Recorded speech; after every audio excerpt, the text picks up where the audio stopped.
Okay, welcome everyone. We'll get started here in just a second. It looks like our participants are going up, but thank you for coming. And it looks like it's still growing, so we'll wait another couple minutes here until the list stabilizes a little bit. While we're waiting for the list to grow, and I'll give you a couple reminders of this. For those that have questions, we're going to have a Q&A at the end. Make sure you submit your questions via the Q&A, the question and answer part of Zoom. It says Q&A, you'll see an area there. The chat would not be the preferable way of doing that. If you happen to put your question in chat, there's a good chance we'll get to it, but a better chance if you put it in the Q&A. Okay, still getting some folks coming in.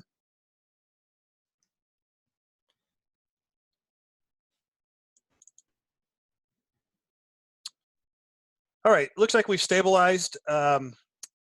And just for a technical thing, should I start recording or are we already recording? Already recording, okay, good. All right, so welcome. My name is Jim Higgins. We're gonna get started here with the talk. We're using Zoom, thank you for coming. Hopefully everyone is able to, they're able to view this. I'm going to share my screen here to get our presentation up and running. And stand by. Okay. So, welcome to the first of our aviation industry speaker series. This is going to be an ongoing series every Thursday at 5:30 p.m. Central, and we'll be inviting various people in. Tonight, you've got myself, Professor Kent Lovelace, Dr. Brandon Wild, and we're going to talk, well, you see the title there in front of you, about getting through this. This is going to be very airline-centric tonight. We'll look at doing some work with some of our other student groups here going forward as well. And again, before I get started, I just want to remind everyone that we do have the Q&A portion active. And so if you have a question, we're going to do that at the end.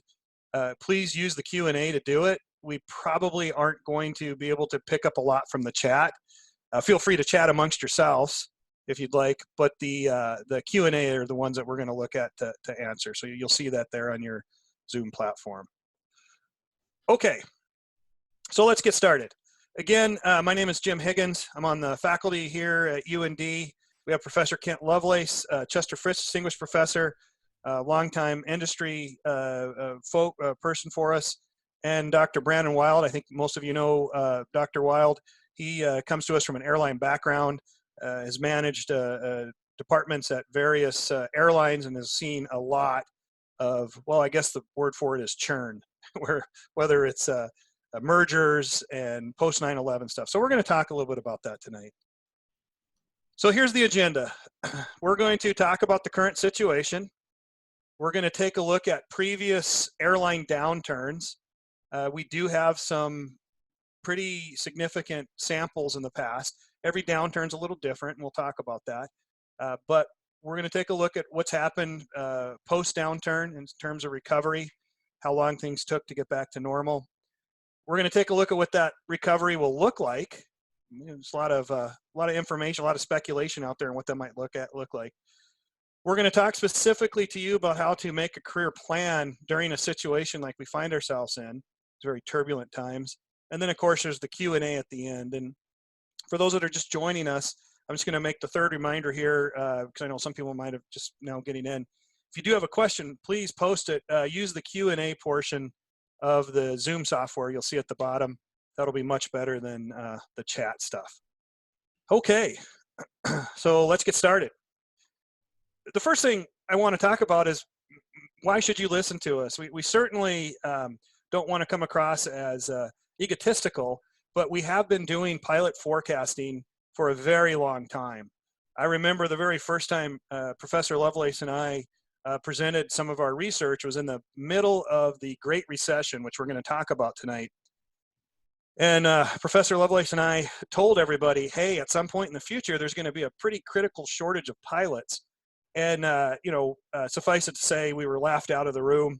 And I understand at the time in the recession, there were people on furlough. Airlines were not exactly in a growth mode. And lots of people had talked about pilot shortages in the past.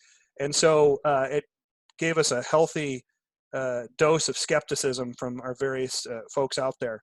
However, now that we've been doing that for over 10 years, we're able to go back and look at some of our previous work.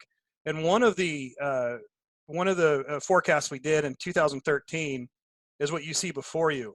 And one of the things we attempted to forecast was how much hiring was going to be occurring at the major airlines. And you can see from this graph here, the actual hiring are these orange bars.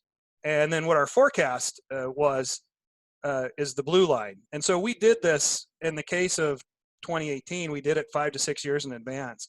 As you can see, our forecast was pretty doggone accurate. In fact, when you calculate the math out, we were 96.2% accurate with major airline hiring over the period 2014 to 2018. Again, we're not trying to tell you this to brag about our results, but I think it's important you understand that we have done a lot of work in this area and we've been accurate. I think we would have gotten to 100, but unfortunately, Kent Lovelace was on the team, and so we lost that 3.8%.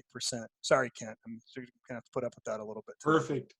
Okay.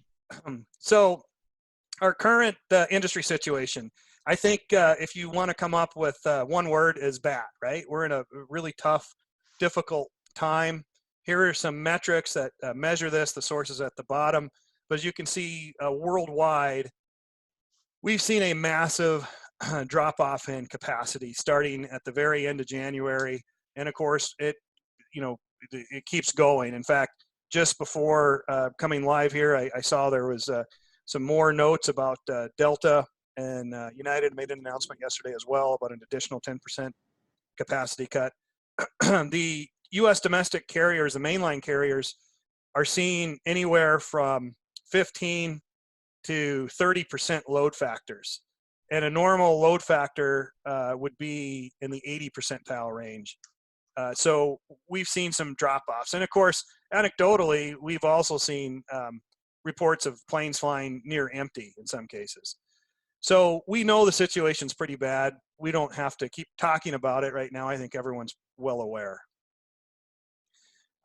So worldwide, as of yesterday, this might have been updated since, but 72 of the 153 world airlines have announced cuts to their capacity. These cuts are not just a haircut. These cuts, in most cases, have been 60% or more. So, I mean, just to put that in perspective, imagine if you're any company in the world, Apple or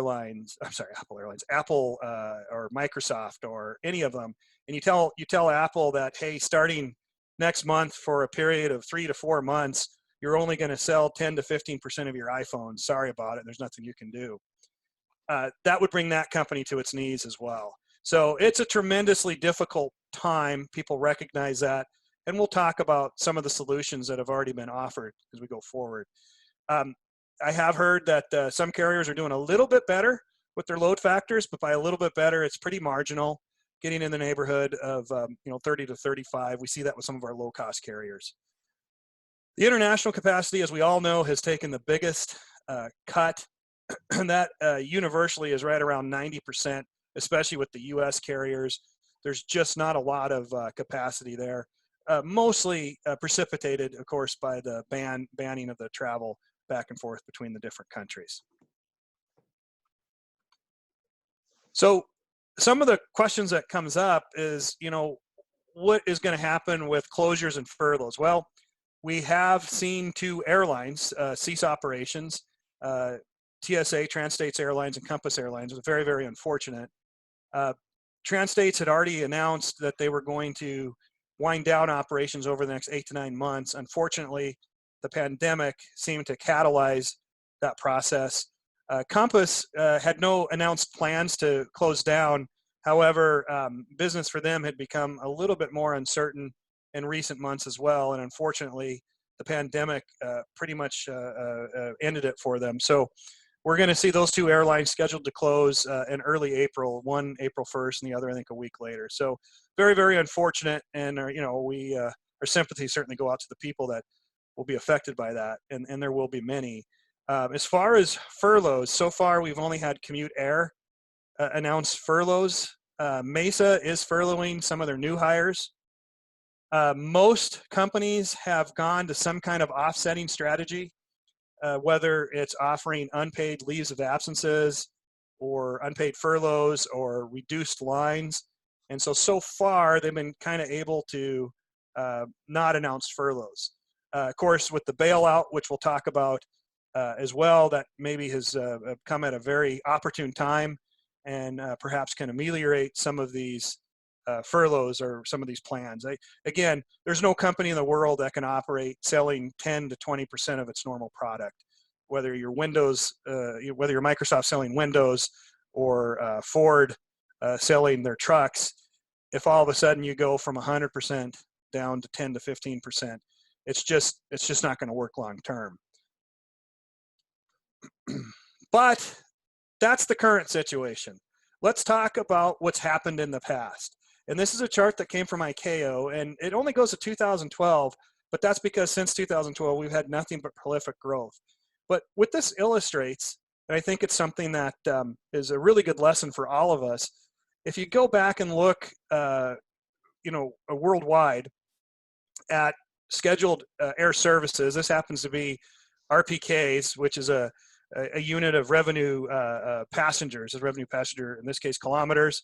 In the US, we use RPMs for revenue passenger miles. But the point being, this represents fare paying passengers as they travel.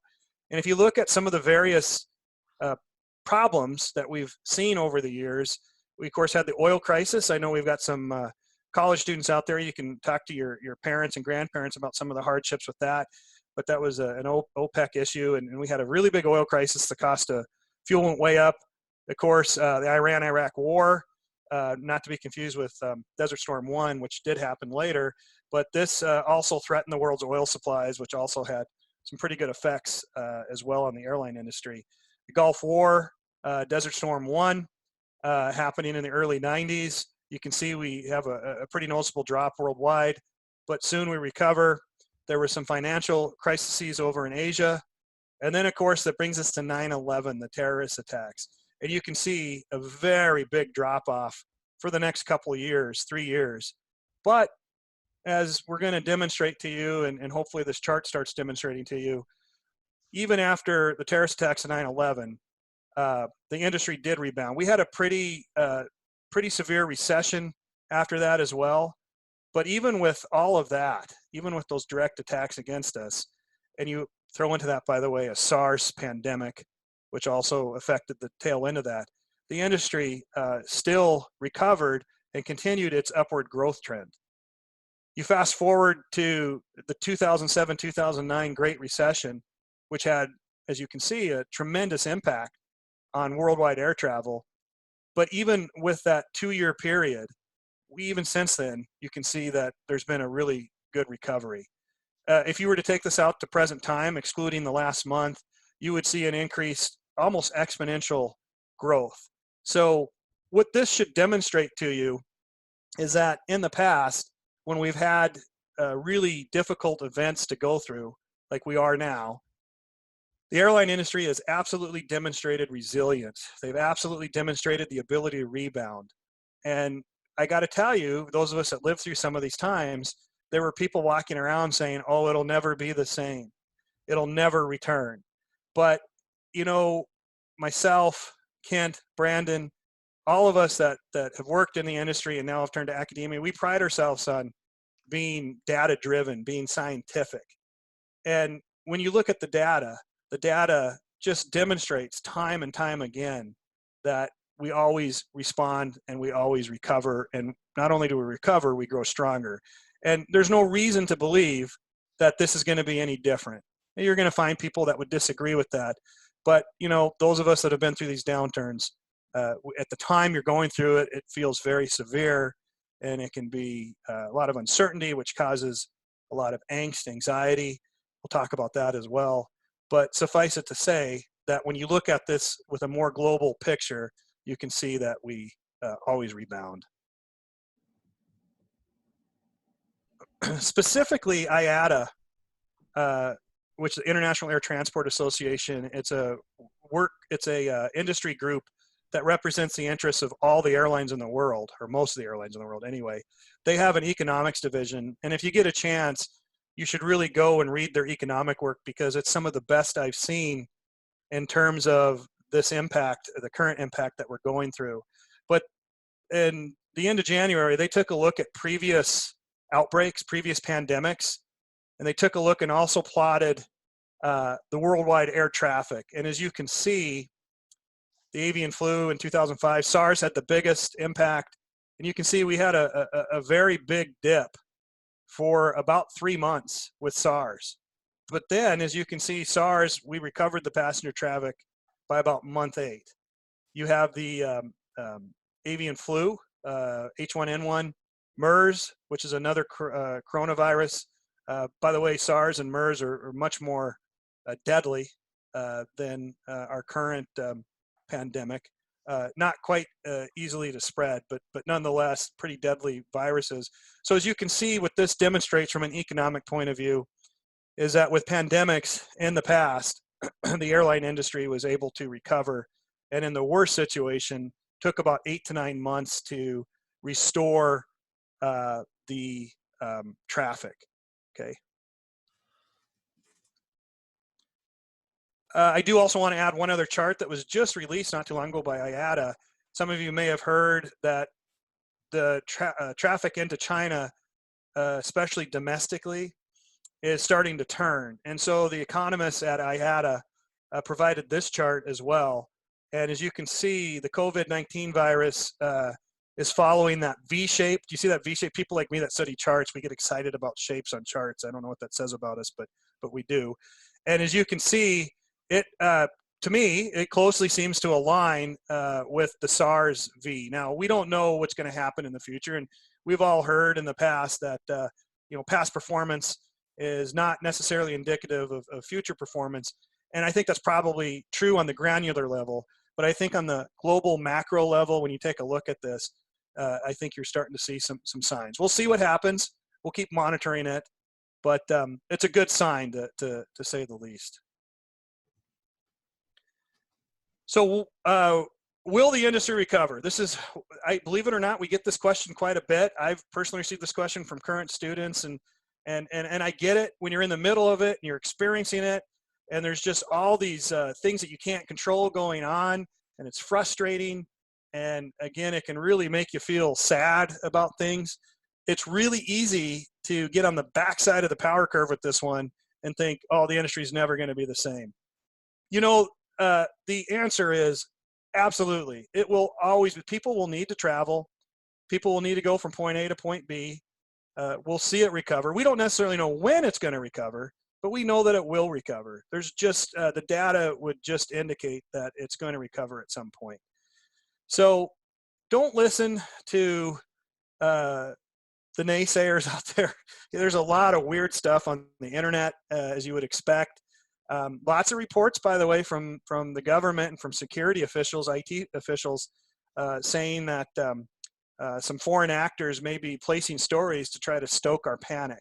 So don't fall for that. Stay on official sources. Let the data, that reason, let logic guide your decision making as we go forward. But one thing we can bet on, and it's not even much of a gamble at all, is the industry will recover. The first step to recovery is we got to get the pandemic under control. And that's something that the way we contribute to that is obviously by following CDC guidelines, right? And I'm sure everyone's had plenty of experience at that by now. And I just touched my face. I hope you didn't say terrible. I just did that. It's a bad CDC guideline. It's a don't video for that. Sorry about that. So the first thing that has to happen is the pandemic has to come under control. We don't know when that's going to happen. The epidemiologists, which by the way is a very advanced field filled with very, very smart people, they are currently studying trends. They're currently looking at this. So we don't know when it's going to happen. We don't know how long it's going to take, but we do know it will happen. Even the worst pandemics in the history of humankind eventually run their course. And that's if nobody does anything, which of course, that's not what's going on here. We're all doing all kinds of things. So all of that being said, we're not defenseless against this. and it'll eventually, whenever that is, maybe it'll be quicker, maybe it'll be longer, but we know that at some point it will recover. Once the pandemic is cleared, we're likely going to experience a recession. And just so you know, a recession has a very specific definition. An economist, which I am not, but an economist will tell you that the classic definition of a recession are 2 successive quarters with a country's GDP in decline. Okay, we're very likely to be in decline right now. We don't know because the information takes a while to be collected and tracked. We probably won't know until after this quarter, but it sure feels like we're probably going to be in a recession. And the consensus opinion amongst most economists is we will likely experience a recession. Interestingly, there are some Wall Street economists that are predicting a bounce back in the last quarter of 2020. But I think all of that is predicated on when the pandemic is going to end, when we're going to get it under control. So what about the hiring and furloughs? What's going to happen when the pandemic ends, when we start going through this economic downturn? Well, we're likely going to enter an indefinite period of low airline hiring. Now, that sounds really ominous, right, when you hear the word indefinite. There's lots of things we have going for ourselves. We're going to talk about that in a second as an industry and for those of you entering the profession. But you should be prepared for an indefinite time. And right now, I know everyone wants to know, well, what is that time? Is it 3 months, 6 months, a year? You know, nobody knows the answer to that, okay? But you need to prepare yourself for this period. And there's some things you can do. There still will be some limited hiring. There still are some air carriers hiring today, mostly on the cargo side, limited hiring, but there still is some hiring, and that will probably continue just like we've seen in previous recessions. The one thing for our CFIs and people that will become CFIs, you can likely expect to instruct longer than we've seen previously in recent years. You know, I know people get tired of hearing this, especially the newer generation, but you know, historically, flight instructors have had to build a lot of time. You know, when I left UND in the mid '90s, you know, it was a 2,500 hour deal with probably 500 hours of multi-time that you needed just to get in the door at a regional, and for that, and no offense, but to a crappy regional. And so it was really, really hard to get hired back then. We're not going to go back to a situation like that. I'm sure of it. Things are very, very different than they were back then. But you can absolutely expect that you'll have to instruct longer than you previously had planned on.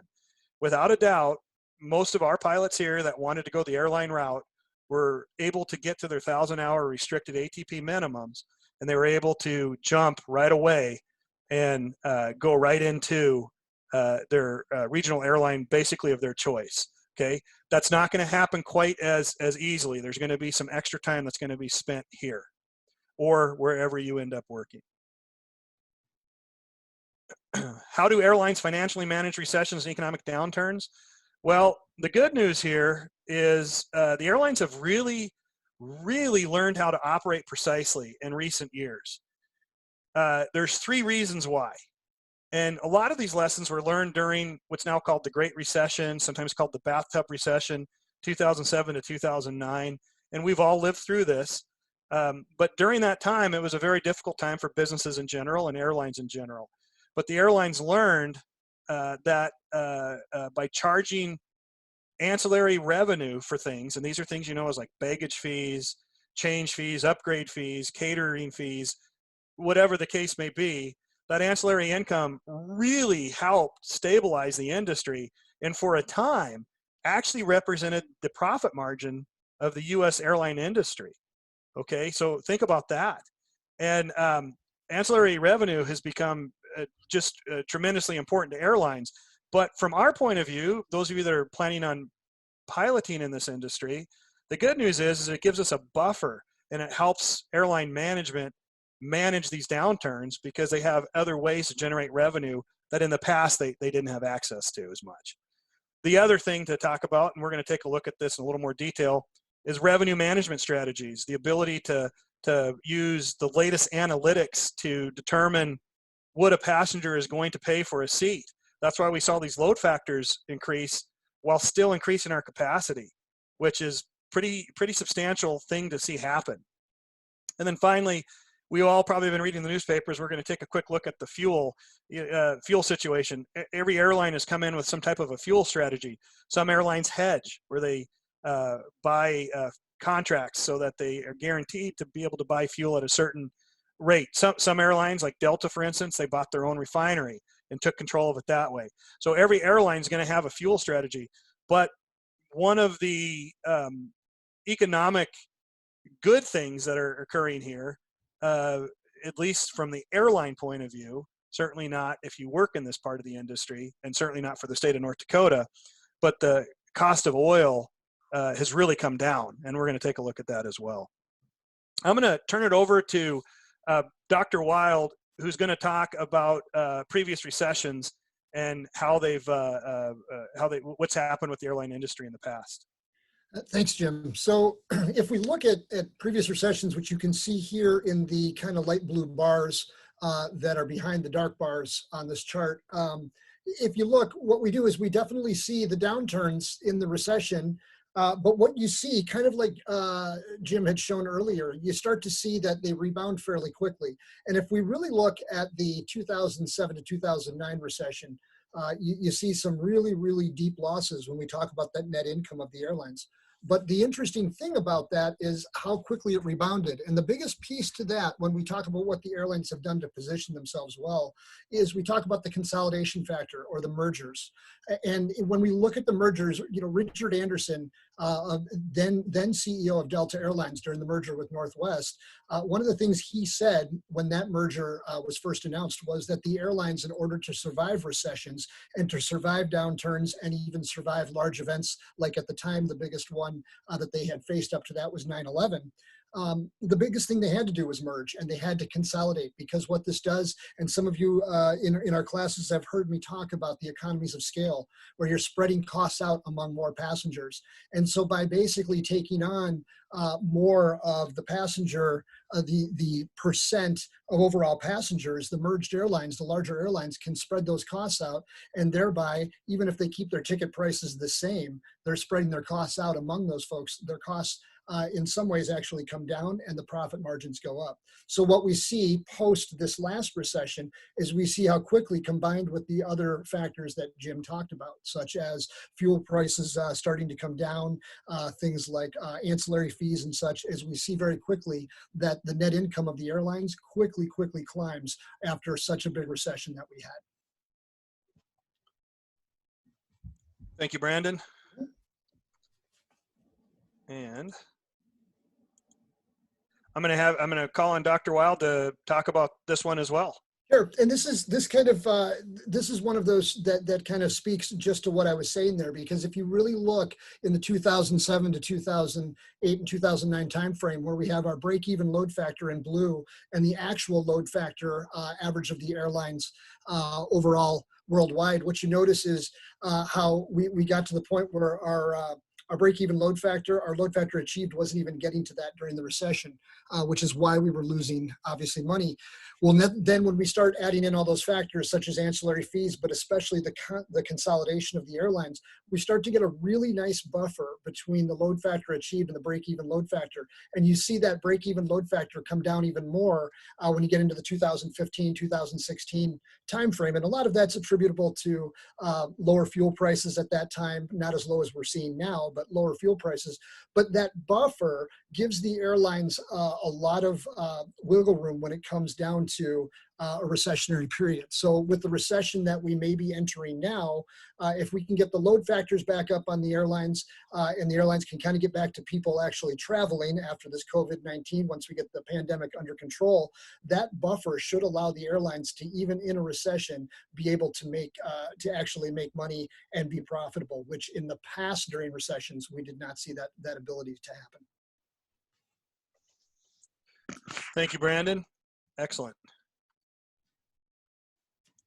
Okay, there we go. Okay, so I want to call your attention to two really good sources of information out there for those of you that would like to follow up and do a deeper dive into some of the data that we're sharing with you. One of them is Oliver Wyman, which is a consulting firm, but their analysts do absolutely amazing work in taking a look and really deconstructing and analyzing how the airline industry works. And here's an example of one of their products, which takes a look at a much more detailed look at ancillary income and its importance to the airline industry and why this could absolutely help us. Now, the one thing I haven't mentioned to you at this point is many people, myself included, feel that the airlines can actually do more with ancillary income. Now, I know right now, if you have your consumer hat on and your customer hat on, you're probably thinking, are you kidding me? I don't want to pay any more in bag fees. I don't want to pay for this or that. But the truth is, the studies are very, very clear on this. The airlines are basically able to get free revenue through ancillary income. And for instance, I'm what's called a Delta Gold member. I'm the second up from the bottom tier. That allows me, for instance, to check my bags without having to pay a fee. The truth is, as one little example, Delta could probably give me like a reduced rate on that, but they could still charge me if they wanted to. Is that going to keep me from taking my family to Disney World? Absolutely not. Will I be upset about it? Sure. Nobody likes to pay 25, 30, 40 bucks, but it's absolutely not going to derail my travel plans. The airlines know that. They have very smart analytic folks. What you're seeing here on the Oliver Wyman graph is a quarter by quarter buildup. And these are some of the different types of fees that are charged: reservation fees, baggage fees. You know, if you have to change your ticket, there's fees associated with that in some cases. And so all of that, but as you can see, that's per quarter, 4.5 billion per quarter. And that's for the US carriers. You know, that, as you can see, that can amount to a lot. Worldwide, this is about $100 billion revenue source for the world's airlines, and fully capable of having to press more into here if we need to. Again, I know if you're a consumer or a customer, you're saying, what do you mean we're going to charge more? Yeah, but you can't look at it from a consumer customer point of view right now. Put your business hats on, make a business decision. The point here is the airlines are going to have this tool available to them. They're going to be able to push it a little bit more to help get them through the tough periods that lie ahead. Another quick look at this in a way to understand how revenue management and yield management has worked. Take a look at our load factors. And Brandon talked about the break-even load factor earlier, but take a look at this. When you take a look at our annual passenger load factor in the United States, not just the world, but or specifically the United States, look at what we've done since the recession, since the Great Recession. Okay, we have increased our load factor, you know, close to 5%. It doesn't sound like much, but that's because the analytics that the folks are using, the computerized reservation systems, and all the systems that are in place, and the algorithms that are in place, are so efficient and so good that they're able to knock that extra 5% load factor out. And by the way, this is while capacity has increased. So not only have we increased capacity, we've also increased load factor, which is a tremendous feat. And a lot of us, myself included, we look at some of the revenue management. Of course, what Dr. Wild talked about with the consolidation and the economies of scale, these are all very real manifestations of those strategies working. And so this is another tool that the airlines have available. By the way, revenue management, yield management also works with ancillary income. Yes, they have algorithms. The airlines have algorithms. They know exactly how much you're going to be able to pay or want to pay for your baggage fees, for your change fees. They've got, it's just like how much you're going to pay for your ticket. They've got similar algorithms working. So this is going to really work well for the airlines as they get through the recessionary period ahead. And of course, as Dr. Wild mentioned, we know about fuel costs. Historically, here's the pay at the pump. Assuming you're not hedged, assuming you don't have your own refinery, this is what the historical costs have been. But we all know what's happened. If we add on the way this chart's going to look a year or two from now, this is what you're going to see. 2019, slight increase. And of course, now we're going to go off the chart because the chart goes to 50 cents.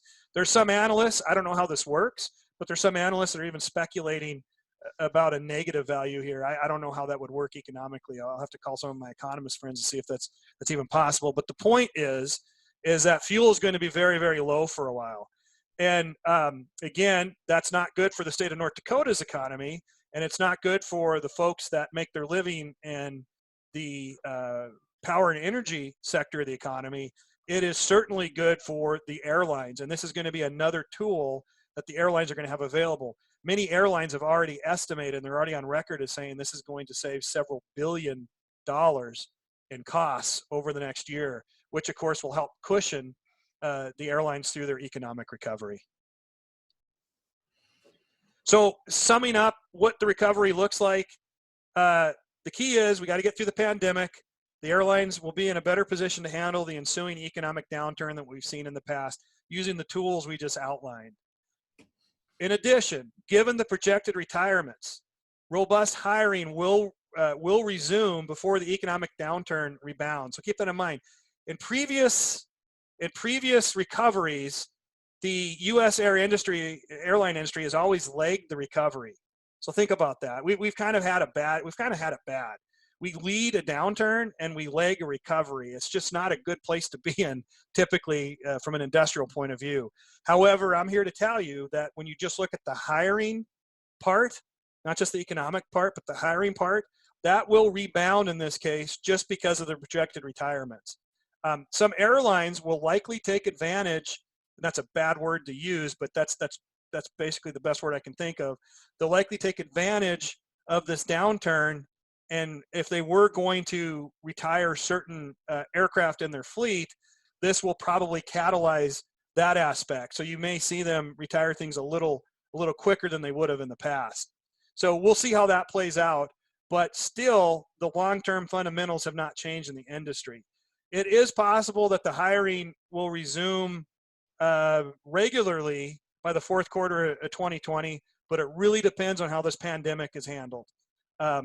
One quick thing about the recovery, the passengers right now and most of America following CDC guidelines are only going to travel on airlines when they have a very essential reason to do so. Most passengers are going to stay away from that.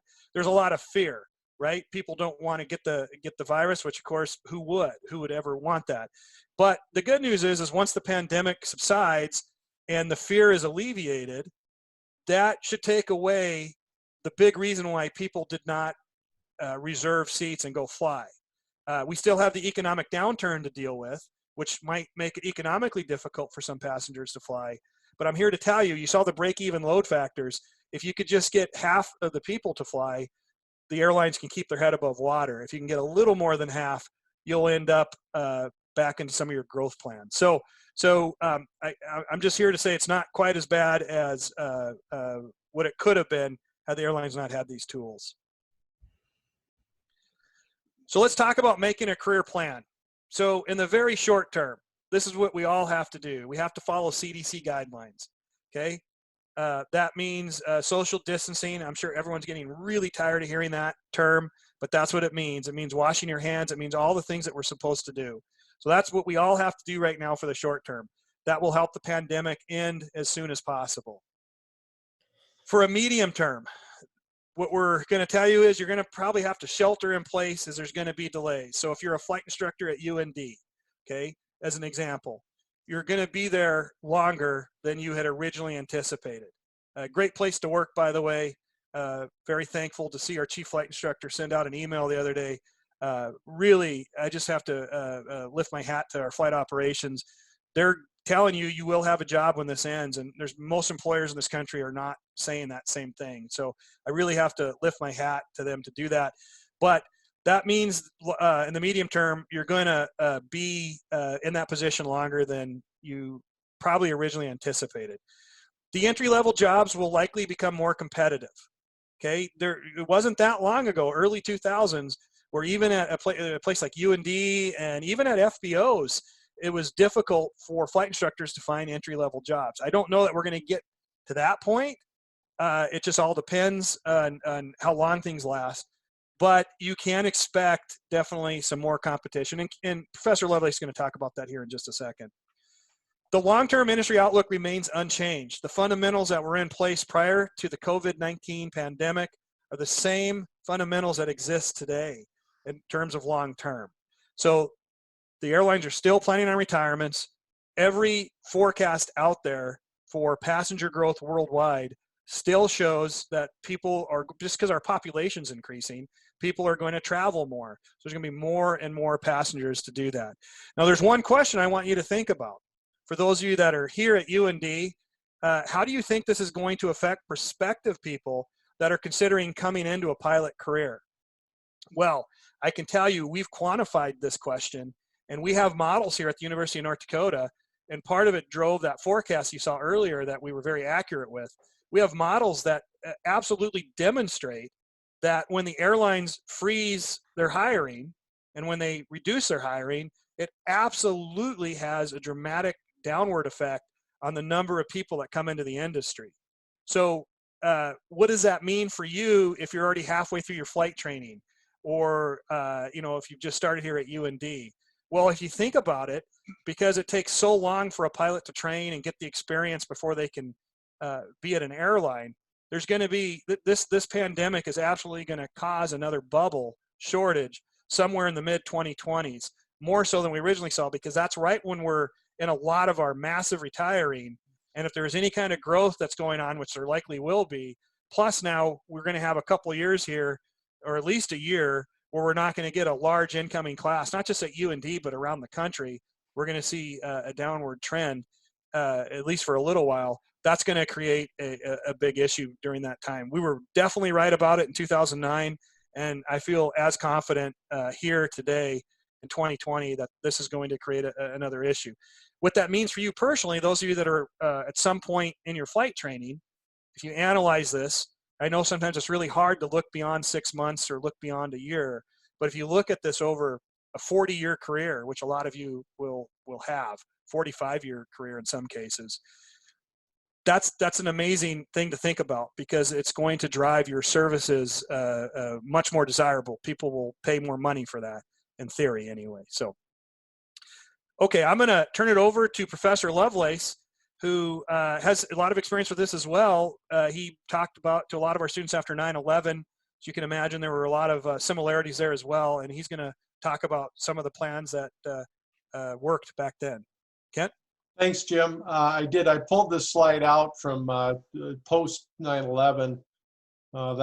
Shortly after that incident occurred, we had a similar type of discussion with the students that we're doing now. So I just pulled this out and we threw it into the current PowerPoint that Jim has. Go ahead, Jim. And first of all, I think, as Jim said, and Jim has demonstrated, as has Dr. Wild, you need to know what the history of the industry is and see the effects of economic downturns and other threats that slow airline growth or aviation growth as a whole, and how things can be influencing to it. So it's really important to understand that. Secondly, I think it's important to keep yourself educated as the industry changes, so you're more aware of what's happening out there and don't have the blinders on. Go ahead, Jim. Yeah. The thing to realize that competition for employment has always been real.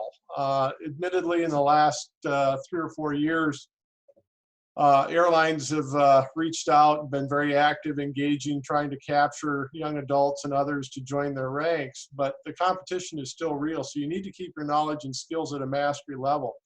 As competition starts to tighten up a little bit because there's fewer opportunities, obviously, though, the cream's going to go to the top, as the old saying goes. So keep your skills and knowledge at a high level. And remember, always, your personal reputation is important. You always want to portray a professional image, whether that be in your interviews or your online activities and things like that. Go ahead, yeah.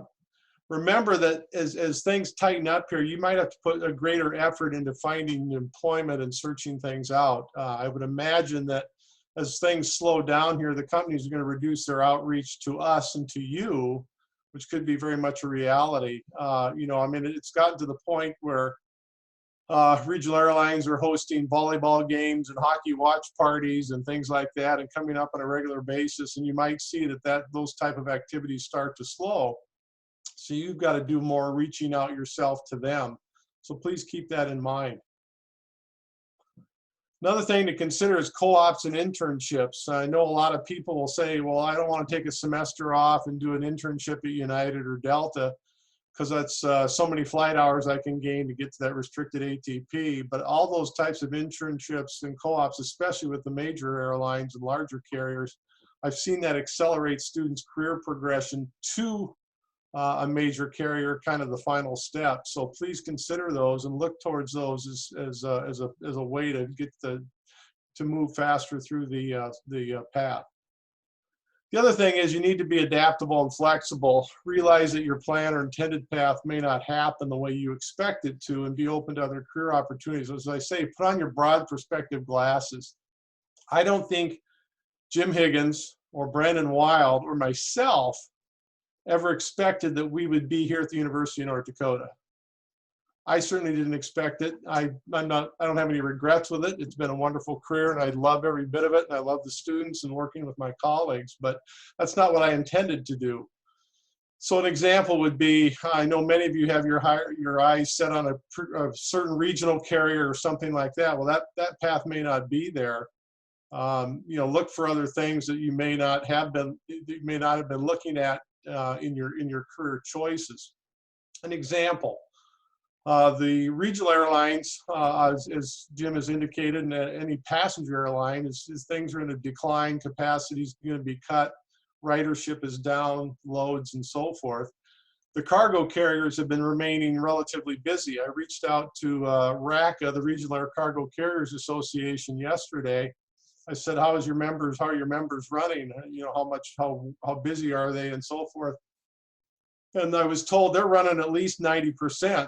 All the freight that has to get out to the smaller communities and towns and so forth from the major cargo carriers. So the feeders for those are going into the small communities, and this necessary freight, and in some cases, critical medical materials and so forth. So they're staying relatively busy, whereas the passenger lines and passenger carriers have reduced their loads and capacity cuts and so forth. So the point is, look for other paths that you may not have considered in your past. Thanks, Jim. Good advice. Thanks, Kent. Okay, we have a couple FAQs before we open up to the Q&A session, and this is just because we've been getting a lot of questions, and we're happy to see those questions. One of the things that's come up just in the last 24 hours is the airline bailout, and admittedly, we're getting up to speed on that as quickly as everyone else is.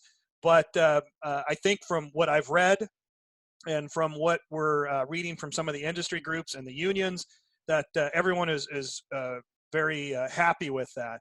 I'm going to turn it over to Brandon a little bit, or just to talk about this part a little bit, and then I'll come back and talk about how that might extend to the regionals. Yeah, thanks, Jim. So the bailout package, or this $2 trillion stimulus package that has been passed, I think, in the Senate, not in the House yet, but the stimulus package does include a possible, I think it's a $25 billion loan for airlines, and in that there is a piece in there that says the airlines would have to keep their employment levels at 90% of what they were in early March through at least September 30th. So they wouldn't be able to furlough more than 10% of their workers. So that's actually kind of a big thing, because if you think about the fact that a lot of the airlines are cutting up to 70% capacity out of the system, usually that's going to mean that they're also going to cut maybe not an equivalent percent in terms of employees, but it's sure going to mean they're going to furlough a lot of employees. So what this does is this shows that the government understands that the airline jobs are important, and they want the airlines to keep those jobs there for them. Thanks, Brandon. And then on to the regionals. From our reading right now, and again, this can change, and like Brandon said, there's going to be subsequent legislation as well, it sounds like, down the road. But from the language that we see, it absolutely extends to the entire airline industry. ALPA's president today came out and said it helps all of their union members. So that would also imply the regionals. I will say, the regionals are in a very complicated position because with the fuel getting really low, the 50-seat market becomes pretty viable again, especially with the economics that surrounds a regional airline. Because it's, quite frankly, and just to be very blunt about it, it's a lot less expensive to operate a regional 50-seater than it is, say, a 737 at a major counterpart. And so we are seeing some of those regionals do fairly well. Everyone's taking a reduction, so let me just be very clear about that. But fairly well in relation to their major airline counterparts. I don't know how long the major airline unions are going to tolerate that. I also have not done enough of an analysis on the scope provisions. For instance, I know at American Airlines, there's a certain percent of flying that can be done by the regional partners. And but this gets really complicated because there could be emergency letters of agreement. There could be going to court with a force majeure type thing. I mean, there's all kinds of complexities here. Right now, of course, notwithstanding Trans-States and notwithstanding Compass, unfortunately, but right now the regionals seem to have found a very tenuous equilibrium to maintain their operations. It can change daily, but right now that's where they're at.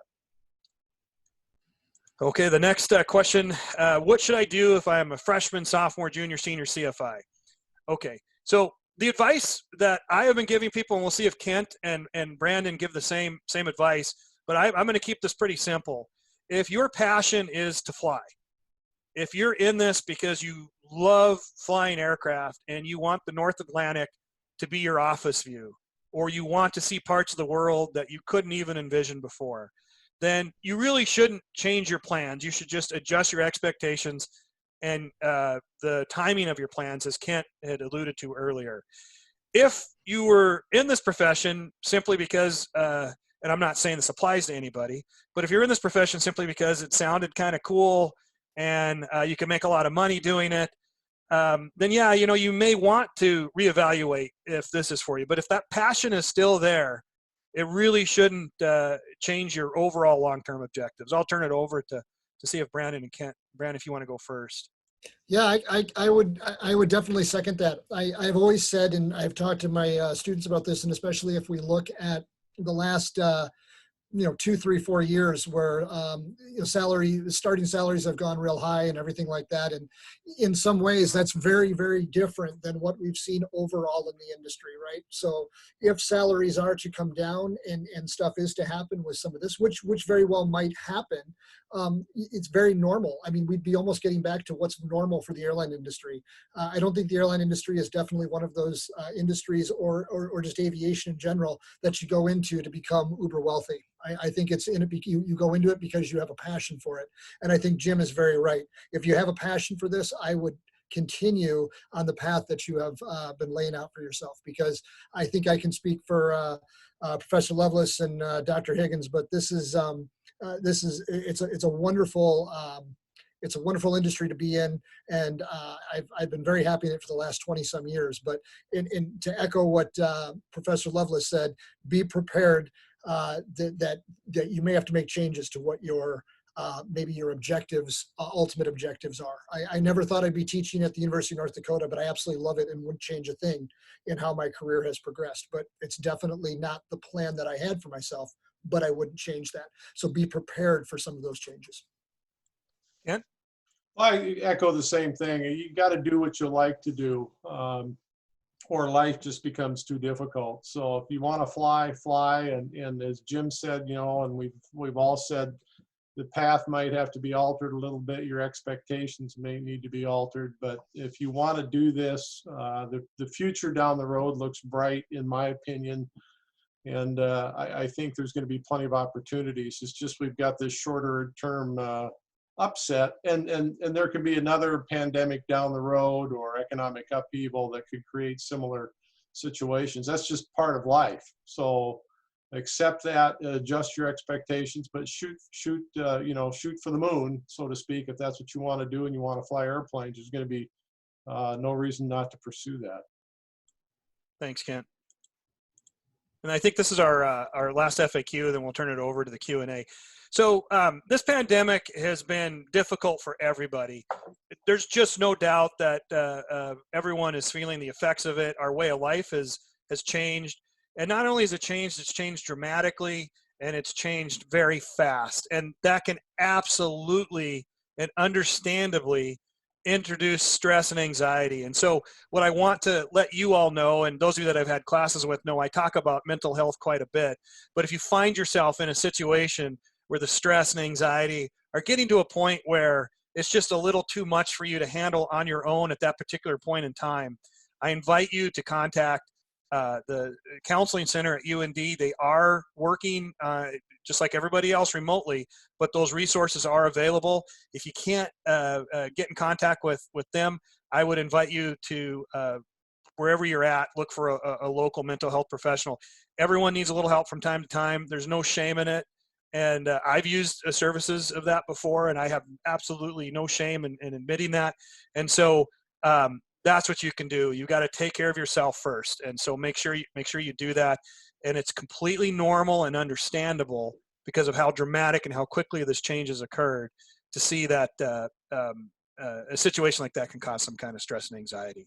So, okay, I'm going to start with this Q&A. So let me stop sharing here. Let's see.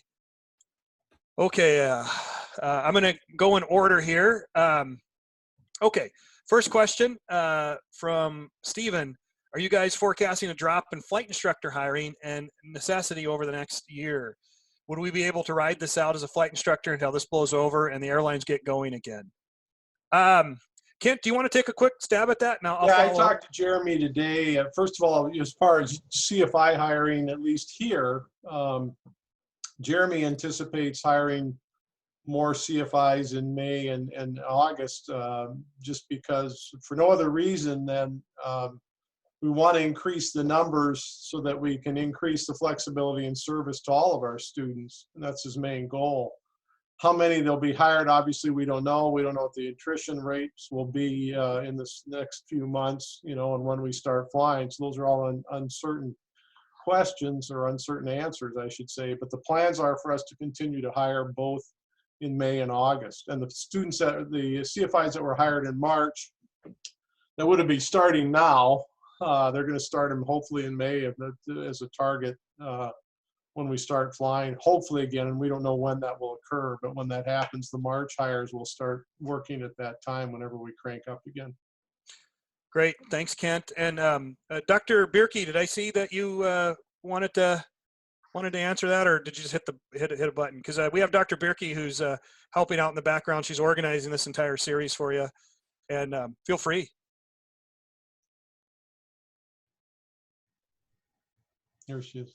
Oh, no. Okay. All right. Okay. Sorry about that. Okay. Good answer, Kent. All right. The next question is, will there still be a pilot shortage after this? The key is what do you mean by after? Our thought process is yes, the long-term fundamentals of the industry have not changed. We still have massive retirements coming. The airlines are still planning on growing. It's just going to be a matter of how long the economic downturn lasts. But if you look at this over the next 45 years, which, I know, for our students, they're early 20s, you realistically can look at a 40-year career here. It's not going to be, well, I shouldn't say it's not going to be that big of a deal. Of course, it's a big deal, but you'll look back at it as a learning experience, but not something that derailed you from your overall goal. So yes, we do still anticipate there being a long-term pilot shortage. Okay, so from Dr. Kenville, one of our prominent faculty members, what is the best advice for a commercial major who is flight instructing and was anticipating graduation in May? What should we do in the near term? So great question, right? That's actually the big question that's out there. So for those that are coming right up on graduation, you want to put yourself in the best possible position, if your plan was to instruct here at UND, which I hope it was, to secure that position. If you're not successful in securing a flight instructor position here, my advice would be you're very employable. We're going to be in an economic downturn, but flight instructors have been difficult to find across the country. So you're going to want to expand your options. There are other types of flying going on out there. Kent mentioned RACA. I know for a fact that Ameriflight, which is a very large regional-esque type of cargo outfit that flies for a lot of UPS contracts, that they're hiring, and they'll have their minimums you have to meet too. But there's going to be lots of different pathways to get to where you want to go. and just, finish your classes strong and put yourself in the best position to be hired. Okay. I'm going to have Kent answer this one. Will the airlines that have pathway programs cancel them? I don't think they're going to cancel them. There's certainly been no discussions of that, no indications of that. Even when this started, and I'm just going to say, United had hoped to roll out their new Aviate program formally here, as an example. They planned to do that in March, and then we, of course, went to a nobody on campus mode, which is fine for the threats that we're dealing with. But they still wanted to roll it out at that point, and we're looking to hopefully that they might want to do something digitally or online like this. So I don't think the pathway programs in the short term are going to go away. I think they might go into hibernation, so to speak, where you're not going to see, obviously people aren't going to come up here, and they're probably going to be, focusing on their own inward problems right there within their company before they reach out again. So I would expect there to be a hiatus of activity, but I think long term, with the fundamentals that Jim has talked about and Brandon had done so well here tonight, the long-term health of the airline industry is good, and they're going to need people to do it. As Jim said, we got massive retirements that if there's no growth, those seats still have to be filled. So I think the outlook still looks good. I just would expect, as I said earlier, that they'll probably go into some slowdown with the pathway activities. So on mute there. Thank you, Kent. Okay. Next question. Is it suggested to start studying an aviation major this fall? Well, here's the situation. I know that everyone here at the University of North Dakota is all green lights on everything going, back to normal as quickly as possible. I don't think anyone has planned much further out than the summer. Lots of things are under discussion. No matter what, though, there will, whether it's online or whether it's brick and mortar, whatever the case may be, there will clearly be a UND and a UND Aerospace here. If your passion, and we go back to the same answer, if your passion is to fly, then yes, by all means, we would welcome you with open arms here this fall. You'll probably not come in with as many students as we've seen in recent freshman classes, and there's going to be good and bad with that for you. So yes, I would definitely still plan on that and not change your goals there.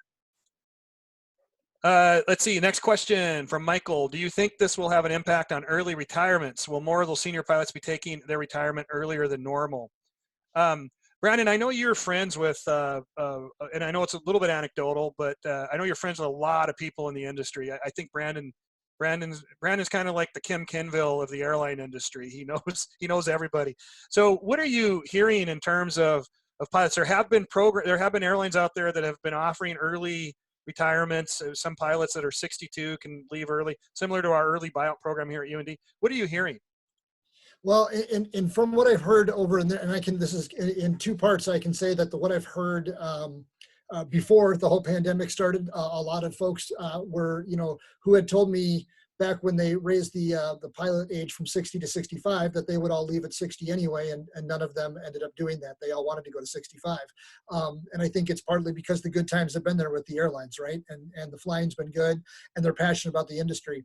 Over the last week or two, I have spoken to a couple of my contacts out in the industry, and they're still laying the course out that they've been laying the course. They want to stay with it. They want to go with it. They want to see this through, and they want to see the airlines get back. And they're looking at it as they think it's going to be a blip in some ways. And when I say by a blip, I mean it's like we've talked about, this is going to be something that they look back in their career and say this wasn't this in the grand scheme of things wasn't a big event. So they want to stay and see it out and see their airlines do it. So I'm not hearing much about early retirements or people wanting to retire because of this situation, or even just the way the state of the industry is going. People still want to stay in this, and it goes back to, again, I think what you see is a lot of these folks that have been there for and are close to that retirement age and have been in the aviation industry for 30 or 40 years. It's a passion for them, and that's why they do it. And they love what they do, and they're gonna stick with it. Excellent. I will say this: we do know that I don't know what the percentage is because it's different for every carrier, but it's probably in the neighborhood of 65 to 75% of pilots make it to age 65. We do get a pretty high level of medical disqualifications, somewhere in the 25 to 35% range. Again, it varies by airline. So it will be interesting. It might push some people into the early retirement. Certainly from a management point of view, you can save a lot of money with early retirements.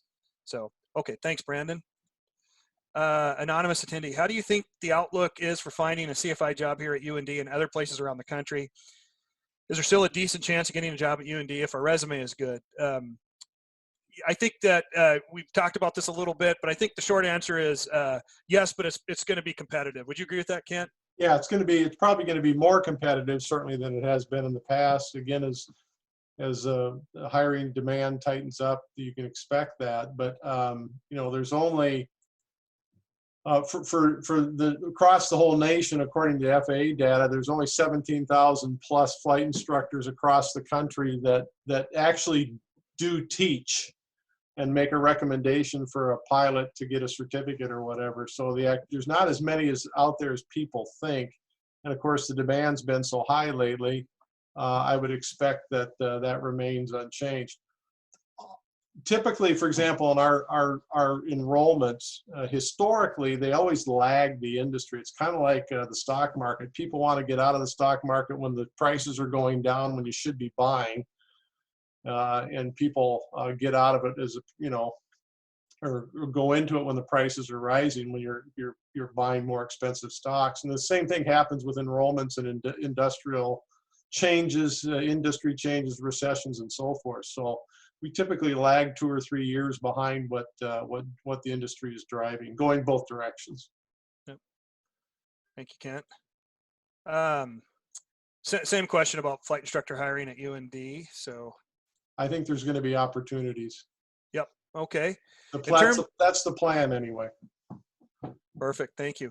Next question from an anonymous attendee. In terms of financial company and national instability, is there any kind of product out in the world, such as insurance, that would be available to aviation professionals, in which would step in and help financially in the event that we were laid off due to instability?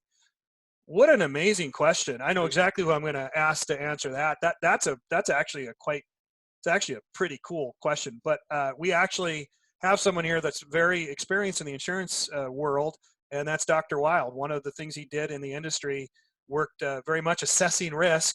And I'm anxious to hear his answer to this. Take it away, Brandon.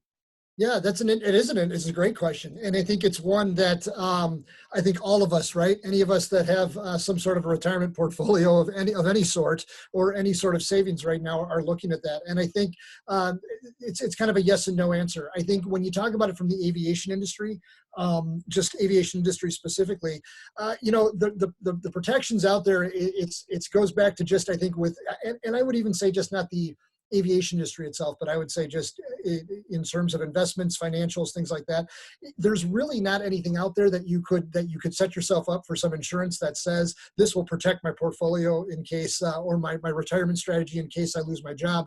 But it's more of that diversification, right? Financial professionals are going to tell you diversify. And I think it's interesting. I actually just had a conversation, interestingly enough, yesterday with my financial advisor, and I got into these conversations with him on diversification and what I can do and what I can do to position myself better. And I think that's basically what he was saying is make sure you're diversified, whether that be stocks, bonds, everything like that. But unfortunately, there's nothing out there. There's not really an insurance out there that protects your investments and that says that if it gets down to a certain level, I won't have, I won't lose any more or less than this. And I think unfortunately, they're just not out there. I think it's the best thing you can do is put yourself in with your, whether you have an IRA, whether you have your 401k, whether you have your individual stocks that you invest in, whether you talk about bonds. But the more you can diversify, the better off you are, because I can tell you that there are certain markets right now, when you look at things, that aren't falling as fast. I mean, stocks we're losing big on stocks lately, right? We've seen a rebound the last couple of days, but stocks have been a big loser. But yet, when we look at some other pieces of investments, they haven't been losing as much or have been fairly flat. So it's kind of that diversification is the big thing that I would tell somebody. Yeah, and I really like that question. I really like your answer too, Brandon. I think maybe there's a business opportunity there as well. One thing I will tell you, we've learned this from after 9/11. We saw a lot of retirements go away in the industry, a lot of pensions go away through bankruptcy proceedings and other types of really bad activities. And so the lesson, no matter where you are, no matter who you are, no matter what profession you're in, Brandon's exactly right. Make sure you always tend to your own retirement. And I preach this in all my classes. The best time to start is when you're young. Even if you put in $10 a month, that time value of money is just pretty extraordinary. So thank you for that, Brandon. Okay, next question. Another interesting question. Are there any other airlines in particular that are in jeopardy like TSA and Compass are? I'll take a poke at that, and Brandon, you can correct me if you think I'm wrong on this. I am not aware. I do know I have analyzed some of the balance sheets at the different carriers. There are certainly some carriers that are run much more conservatively, which when times are good, the investors are yelling at them and saying, hey, how come you're not expanding very fast? But when we're in times like we are now, boy, this really comes in handy. One of the airlines that comes to mind that really is pretty conservatively run, but is able to withstand a lot of this is Alaska Airlines. That they're known to kind of not expand as rapidly as their competitors, keep a lot of cash on hand, don't really, just very conservatively managed. And so airlines like that are going to be in a better position. I will say this, because of the bailout that has just been announced or hopefully will pass soon, I think the danger of an airline going away now has dropped precipitously in the U.S., at least for the next 90 days. It's a tough environment. If we did get into a prolonged economic downturn, bets are off on that. But I think for the next little while anyway, because of the bailout, we'll be fine. Brandon, anything to add? I think the only thing I would add is if you look at the major airlines, especially our big four, I think that they all can weather this pretty well. But I think even amongst them, you can look at some of the airlines and how they position themselves. And one of the ones that seems to have positioned themselves very well for something like this happening is Delta Airlines, because what Delta's done is Delta's really reduced their debt load. So they've reduced their debt load. I think that the number I saw the other day at the beginning of March was about $11 billion in debt versus having about $3 billion in cash. Now, obviously, right now they're hemorrhaging cash because they're losing a lot of money at the time. But this is kind of a short-term thing. If you look at, say, an American Airlines, and this is no slight on American as a company, but one of the things that they've done is they've borrowed heavily. So they have about $33 billion in debt compared to that $11 billion for Delta.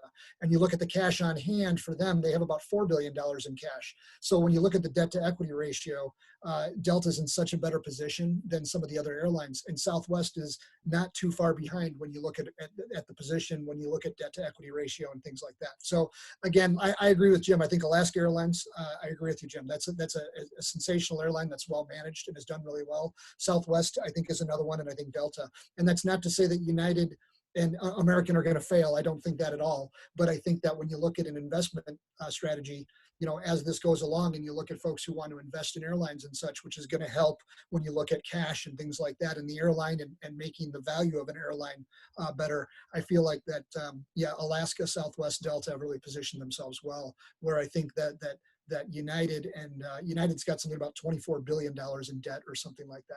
So you look at the United and Americans and their debt to equity ratio, it's just not the same as these other airlines. Good analysis. Thanks, Brandon. Okay. I'm going to turn to Kent for this one. Have we heard anything from corporate operators for those of us who aren't planning to fly 121? Good question, Jim. Thanks. The only thing, what's happened short term has been an apparent increase in like jet charter activities and things like that. One company I was reading about yesterday was saying their inquiries were up 400% and their business was up 25%. I did read another article today that might just be a short-term spike. It was a lot of flights were bringing people back home from other outside countries and back into the United States when scheduled air travel was limited. But and of course, long term, I know the fractional ownership business has been booming, and they were expected to grow 12% this year, and that may actually go up. Who knows? Again, it's too early to tell yet all the numbers. Just because of the capacity cuts and schedule changes with the airlines. And some corporate operators, obviously, they still need to get people out to around other parts of the country and so forth once this is all settled. And so they're going to probably rely on corporate aviation to do that. That being said, corporate aviation is dependent upon corporate profits to keep the flight department running. So depends on the effects of the recession, bailouts, and everything else the government's doing as to what actually happens in the end run. So it's too early to tell yet, but I don't think corporate aviation is going to go away. Too many businesses rely on it to run their company. So. Thanks, Kent. Next question. What will the recovery process for hiring young airline pilots look like going forward? Will there be a sharp increase in hired pilots or a gradual increase? So that's a great question. I think the way to look at that is we're going to see a relatively flat hiring. I do think there's going to be some limited hiring that occurs this next year, even during any kind of a recession that we have, but it'll be pretty limited. So I think the hiring is going to be flat. But when we do bounce back, I do think it'll be very robust, is my estimation, just because depending on how many pilots retire, doesn't look like there's going to be any furloughs right now, but if there is a furlough, which is very expensive for a company to furlough, and we also know a lot of those pilots don't come back after a furlough, we could really see all kinds of issues with that. So I think it'll be robust once it starts. It won't be gradual. From Katie, thanks for taking the time to do this. Just curious, do you foresee all airlines ceasing operations completely or just slowing down drastically? For instance, the load factor between 3 and 13 passengers going out of Grand Forks on Allegiant, more and more flights are getting canceled. How long can we keep this up before flights completely cease to some, if not all, hubs and spokes? Great question, very topical. Lots of conversation and conjecture out in the industry. We know from the press conferences that both the president and others have been asked, are you going to shut down the airline industry like they did after 9/11 for a period of time? Right now, the answer seems like no. I still think the answer is no. We'll see what Kent and Brandon think in a second. But I do think that the one game changer on that is if we see the virus continue to infect different facilities around the country, I think that can change it. But certainly the airlines will keep reducing. But with the bailout, I think that makes it a lot less likely. Brandon, I don't know what your thoughts are, and we'll see what Kent thinks. Yeah, I would agree with that. I think that it's things changed, the perspective of things changed, I think, with this stimulus package.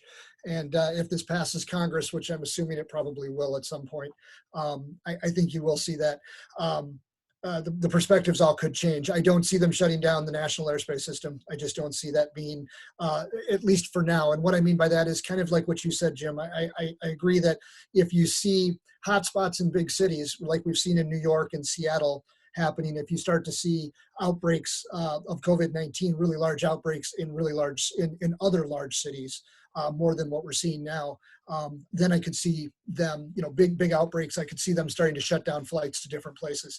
But I think that, you look at an airline like Allegiant, and Katie, that's an interesting, interesting point when you look at Allegiant and having 13 passengers leaving Grand Forks for a place like Phoenix or Las Vegas or one of those.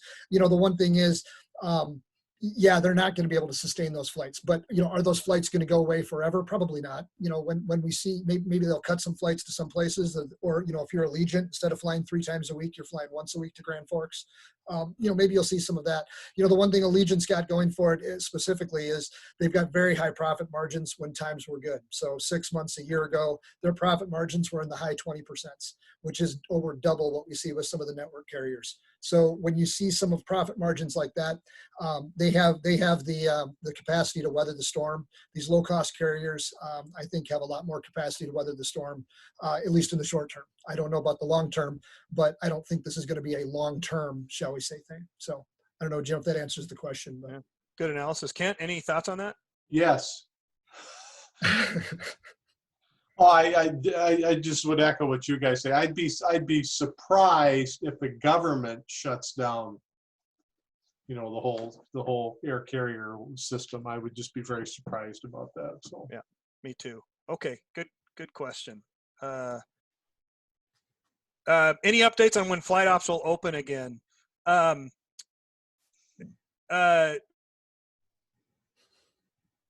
No, I can tell you this. I knew this question was going to come up, so I did talk to some folks beforehand. this question, and Jeremy Riesler, our chief flight instructor, sent out an email on this topic. You know, it is looked at, you know, daily, and the leadership team here is meeting weekly in the Odegaard School, and that is always a topic of conversation. And so they will continue to evaluate when that might open. Of course, we have the president's email that came out saying that right now, due to the shelter in place for Minnesota, that we're not going to open flight ops at this point, but that's constantly being evaluated. I will tell you this is just my opinion. I have no inside information on this. When it does open eventually, we know it eventually will open, it'll probably be pretty different at the beginning until all the processes are put in place. And just so everyone understands, and it's, you know, it's tough when you're trying to get through flight training, you're just wondering when you're going to be able to do that. The overarching theme here is your safety. You know how bad we would feel if somebody got sick in one of our aircraft. You know, I can tell you, Brandon, Kent, and I, we absolutely want to meet your parents someday. I always tell my students this, but we want to meet them at your graduation. We don't want to meet them because something bad happened where you got sick and it didn't work out. So that's just something that's always going to be at our forefront, and it's going to be something that we're always going to put first, and we make no apologies about that. We know you want to get done with your flight training, but we're always going to value safety over productivity. So anyone want to add anything to that, Brandon or Kent? Good. Good. Okay. So a question came up about where the airlines are going to park airplanes. Lots of places. Well, that's probably true. I have seen pictures. You've all seen them on different taxiways out in the desert and whatnot. My guess is they'll be able to find places to park aircraft. Brandon, what are your thoughts on that? Yeah, I think it is interesting because they're parking them everywhere. But there are definitely places around the country where they do have short and long-term storage facilities for aircraft, and there are airports and facilities that are made for that in terms of short, medium, and long-term parking of aircraft and getting them into the right state that they need to be for, say, in this case, probably more of a short-term parking plan. So there are airports all over that are made for this. The airlines are definitely in contact with these, and to be perfectly honest, a lot of those aircraft have already been parked. So I don't think you're going to see much change. If you're looking forward to seeing aircraft parked at Grand Forks as a storage facility, I'm pretty sure you're not going to see that. But hey, stranger things have happened. You never know. I saw a picture. Just the other day, and they'd shut down one of the runways in Atlanta. Right, I saw that. And there was a bunch of MD 80s and 90s parked there. Yep, So that's interesting. Parking them all over, as Yep. Brandon said. Next question comes from Brad. Any idea how this recession and its effects long-term may alter airport finances and their hiring practices? So I do know the stimulus package did include money for airports. I'll get some more information on this. I know it would be a good question for Dr. Kenville. But certainly every part of the aviation industry is going to feel an impact from this. There's no doubt about that. But just like with the airlines, we need people to staff these airports and make critical decisions. And I don't see that changing long term. Every passenger forecast in the world still shows accelerated growth and likely will. So I don't know if anyone has anything to add on that. Well, just, you're right, Jim. The growth is going to be there, and you need the infrastructure to support that growth, whether that be airports, MROs, maintenance facilities, or whatever. So, yep. The key is airplanes up in the air. That's the key. That's the key. Kent, this next one's going to be for you. It comes from Luke. What have you heard about the continuance or discontinuance of airline cadet type programs, including individuals that are currently participating? Haven't heard anything from any of my contacts, so been no word.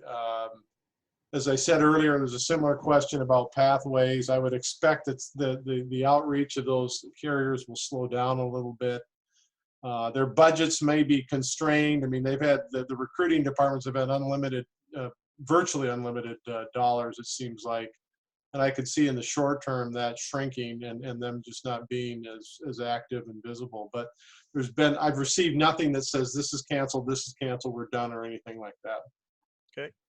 Next question is, do you think this will benefit or damage the UAS industry?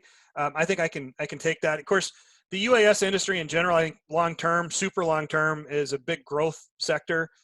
I think that's pretty clear. The biggest, in my opinion, this is Jim Higgins' opinion, I'm not speaking on behalf of UND, but the biggest impediments to UAS growth right now still has been regulatory. And right now, a lot of our FAA folks are working remotely. They're doing a fantastic job. But I have noticed just with research projects and just working with various folks, things are taking just a little bit longer. And that can cause some issues for the UAS industry short term. So as far as like waivers and different things like that. But long term, I think it's still very viable. Okay, how likely are salary cuts over the long term in the airline world, and how drastic would you think they would be? I think the answer to this question, at least initially, is the airline stimulus package really helps. It'll prevent that in the short term. I still think the long-term fundamentals are good for the airline industry. What's interesting is right as this thing hit, many major airlines were in contractual negotiations with their labor groups right as this hit. Yes, that will have an effect at the negotiating table. I'm a former union negotiator myself. I can tell you that the leverage will definitely be on the company's side. But I have also noticed something a little bit different. It hasn't been as much of an us versus them as I've seen in the past. A lot of people, I think, misunderstand labor unions sometimes too. We have labor unions have economists. They can read financial sheets. They know when an airline's in trouble. And so, it's in everyone's benefit when there truly is an exigent circumstance. It's in everyone's benefit to roll up their sleeves and do what needs to be done. And there are already examples of that. We've seen in this industry, there are examples of pilot groups that have taken less pay so that nobody gets furloughed. And, to me, that's tremendous. It's great to see that. I know not everyone may be happy with those decisions, especially if you're someone that's pretty senior and would have been really relatively unaffected. But so far, so good. So I think short term, you're not going to see much of a concessionary contract negotiations until it's very clear about the economic recovery. But I also think this will potentially largely subdue some of the gains that a lot of the labor groups are going after. But time will tell. Great question. You say that you should have a passion in the industry if you'd like to continue this path. What about those of us that are just beginning to dip our toes into it? Great question. Kent, would you like to take a stab?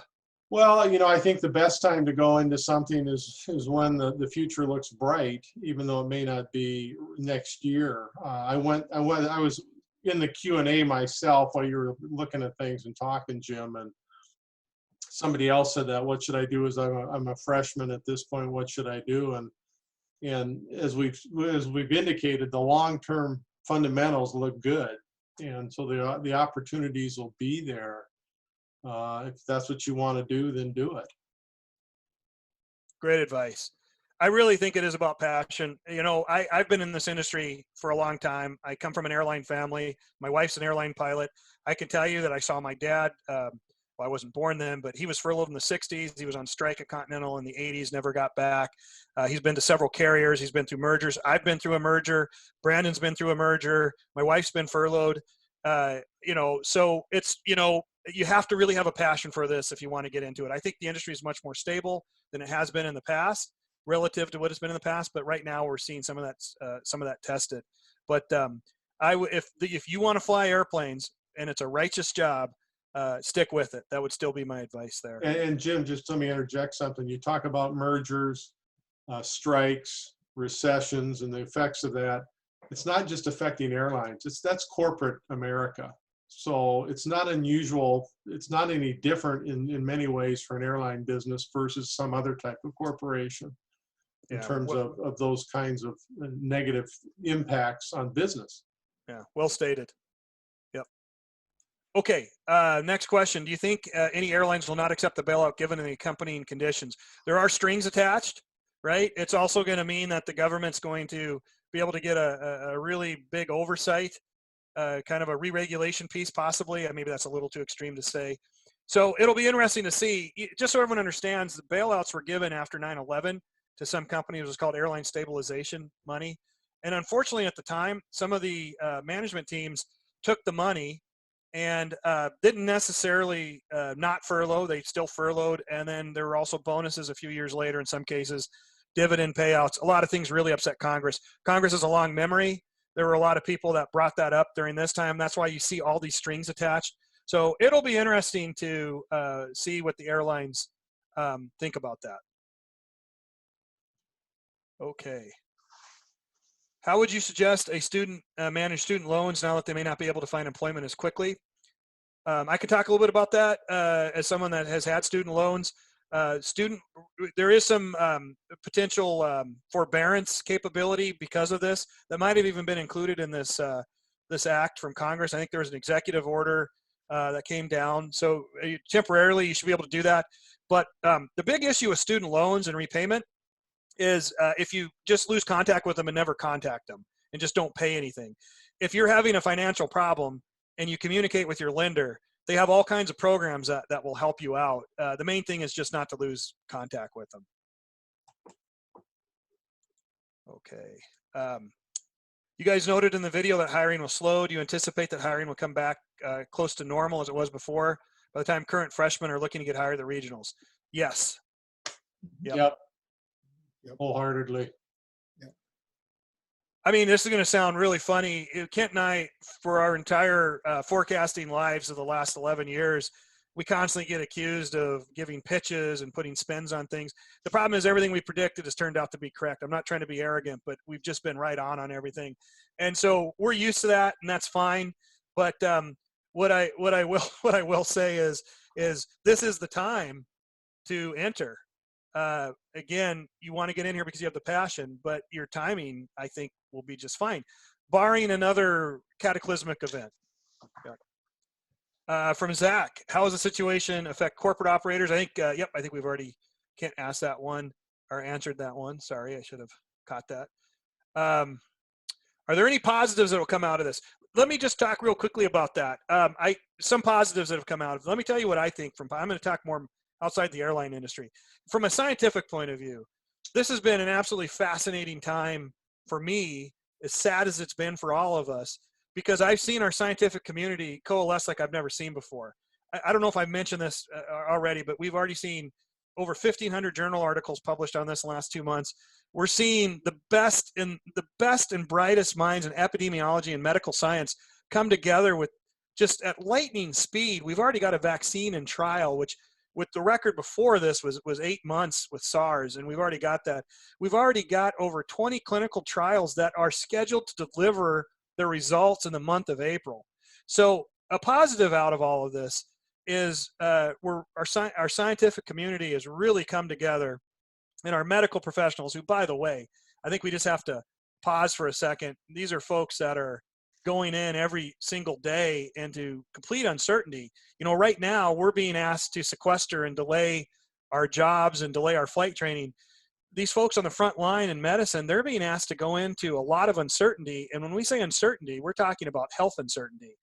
And so keep that in mind, and, you know, make sure we tell those folks thank you for everything they're doing, because there's no doubt that this is a war. It's a war against an unseen enemy.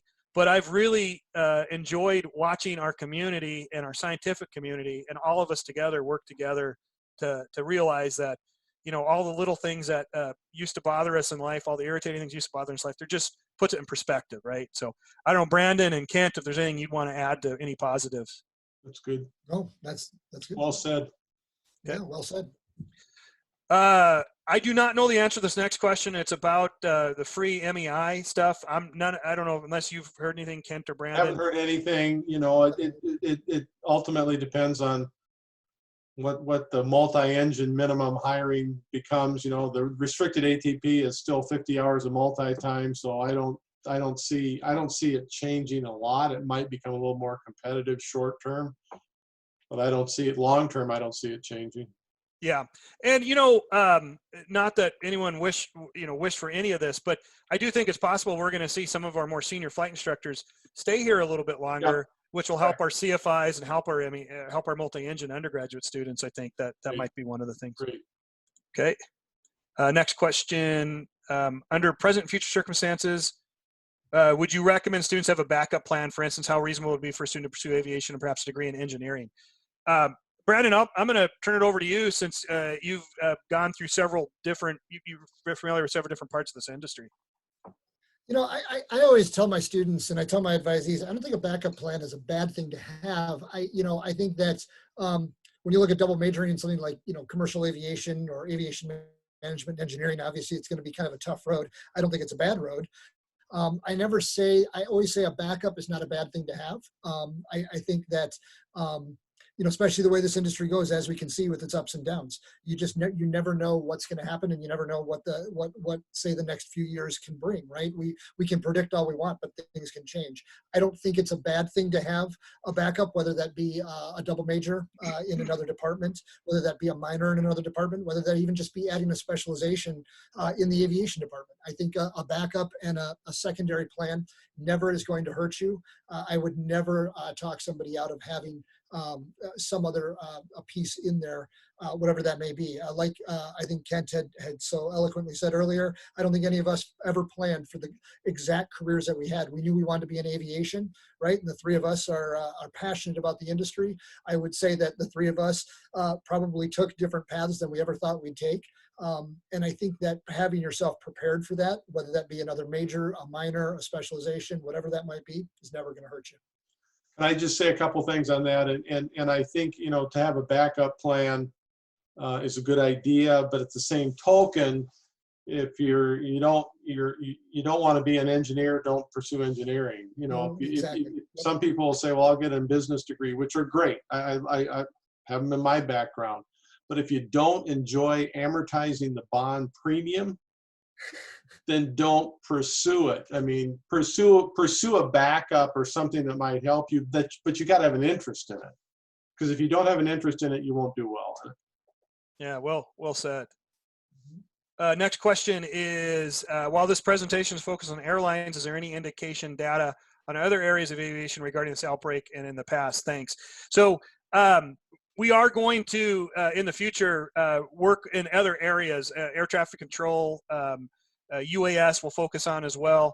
Helicopters, we did a helicopter, Kent, Beth and I did a helicopter forecast not too long ago. So we'll start taking a look at that as well. There's some interesting things that are going on. I saw that the aircraft sales report, and this could be temporary, as Kent will point out to you, but aircraft sales has been very robust. Yeah, and so one interpretation is, corporations are possibly tooling up to do more personal transport. I don't know if that's true or not. Be interesting to get someone that's got that background to find out about that. So there are other sectors that will likely respond differently. I think everyone will be affected, but how much I don't know. I don't know if Kent or Brandon have anything to add to that. Well, I think you got it. Okay. Any suggestions on how to make yourself more competitive for the drop in hiring? Kent? Strive for excellence, and be willing to look at alternative paths and alternative companies that maybe you haven't targeted in the past. I think that's good. So in years past, we've always asked our graduates and some of our recent graduates what advice would they give to folks in the pipeline. There's some things. Now you can concentrate. I think maybe over the next year or two, we can concentrate a little bit more on the quality that you're putting into your own personal education. It's not as much as a race. I never thought it was a race, but I know some students thought it was kind of a race to get through this as quickly as possible so they can get to their airline. But now that maybe some of that pressure is alleviated a little bit, I still think there'll be plenty of opportunity there, but maybe now focus more on that. Maybe get involved in student organizations. We've seen some drop off there. I think that would be something to do to help get networked with people and to just organize things and to, just have that experience so that when you're on an interview and somebody says, tell me what you did during college, besides obviously you get a degree, you can say, well, I was in charge of X, Y, Z. So stuff like that. Okay. Good question. Brandon, I'm going to ask you about this. How likely are we to enter into another period of mergers between airlines during the economic downturn, much like 2007, 2009 recession? Are mergers going to be more likely in the newly formed LLC market? Great question. Very good question. I think what you'll see is you've seen you've seen the LLC market, the low-cost carrier market has been a lot more robust when you look internationally, especially in Asia and Europe. And we've seen some failures of airlines, of LCCs in those two markets, especially Europe. You've seen, you haven't seen as much of the mergers as much as you've seen some of them failing and just outright not existing anymore. I think the LCC market in the US is not quite as robust. So you don't see, you know, the main ones we have here are Spirit, Frontier, and Allegiant. All three of them have their own kind of niche. My classes love to hear me talk about an airline's niche. I talk about that all the time in class. But the niche is very important. And I think if you look at the LCCs that are around today, I think they all have their own niche. And I think they've all, I think right now with the profit margins fairly high before this that we saw, especially in the LCC market, I don't think you're going to see mergers occurring between the LCCs that we see today. And I don't think that there's not many airlines right now that are positioned well for mergers in terms of stock prices have been at more historic highs. Obviously, we've seen stock prices come down, but what that also means is we've seen airlines hemorrhaging cash. So the airlines don't have the cash to go ahead and merge with another airline, don't have the cash to go out and outright buy another airline. So I think that we're not quite out of or too far away from the last round of mergers that we're ready to start a whole nother round of mergers. Will there be another round of mergers? It's inevitable. It's the way the economic system works with the airlines. It will happen again. It could be 10 years down the road, 20 years down the road, who knows? But I don't think we're prepared right now in terms of the way the industry is. I think the industry is pretty right-sized right now. What you might see is if airlines like we saw with Trans-States and Compass might fail, right? I don't think we're going to see many failures, but might fail, but I don't think you're going to see many mergers happening. Now that could be totally wrong, right? I think the way this industry goes, things change really quick, but the way I see it now, I don't see that. All right. Thank you, Brandon. Do you think the wholly owned regionals or the contract regionals will be hurt the worst by this? So I think philosophically, the wholly owned regionals are the ones that the mainline partners have invested in the most, right? So from a standpoint of which ones are, in general, philosophically speaking, which ones will they tend to support more? I think it would be the wholly owns. However, that hasn't always gone to bear. I think a lot of it depends on performance. And, you know, we certainly have some very good non-wholly owned regionals out there. And so, like I said, I still stick to the regionals have found a way to carve out this temporary equilibrium to kind of ride this out. But we'll see how it goes. I don't know if Kent or Brandon, you have anything to add to that? I agree. I think you're exactly right. Yeah, you're right. All right. Okay. What's the difference between a furlough or a layoff? And would all airlines do that? Or is it a case-by-case basis, possibly with unions making decisions? So let me just talk about a furlough. A furlough occurs, they call it a furlough because it's a contractually outlined event. And it's for all practical purposes, the same thing as a layoff. But typically when we talk about layoffs, typically, but not always, it's in a non-union environment, but a furlough is considered something that's done under a collective bargaining agreement. Just so everyone understands, the airlines have a lot of incentive to not furlough because it's very, very expensive to furlough. Think about this for a second. Most of the international flying has been cut by U.S. carriers. That international flying is done by wide bodies by and large, right? The 777s and whatnot. Those pilots are basically going to be sitting idle. The company would, not that they would love to do this, but if the company was going to furlough, the ones that they would want to furlough would be the ones that aren't flying right now. But contractually, it does not work. That would be those wide body folks. But contractually, it doesn't work that way. By contract, it's all about seniority. So it'd be the least senior pilot on staff would be the one that's furloughed. That's the person that goes to the street.